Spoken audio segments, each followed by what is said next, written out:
ГСП онлайн. Городские новости сейчас.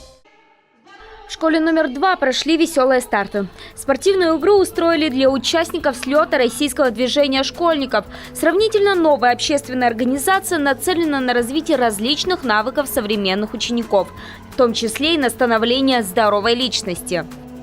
Мы отвечаем за личностное развитие, и одним из приоритетных как раз у нас является личностное развитие, в том числе здоровый образ жизни. Наша школа представляет опыт проведения мероприятий спортивных. Сегодня у нас проходит акция «Барометр здоровья». Акция проводится в формате эстафет, чтобы на спортивной игре не только физически размяться, но и актуализировать знания о ЗОЖ. Участникам пришлось собирать в продуктовую авоську пластиковые фрукты, как же без здорового питания, и изображать плавание в открытом водоеме на гимнастической скамье. Получилось весело и активно. А уже завтра, в четверг, ребята из российского движения школьников продолжат свое личностное развитие на мастер-классе по публичным выступлениям.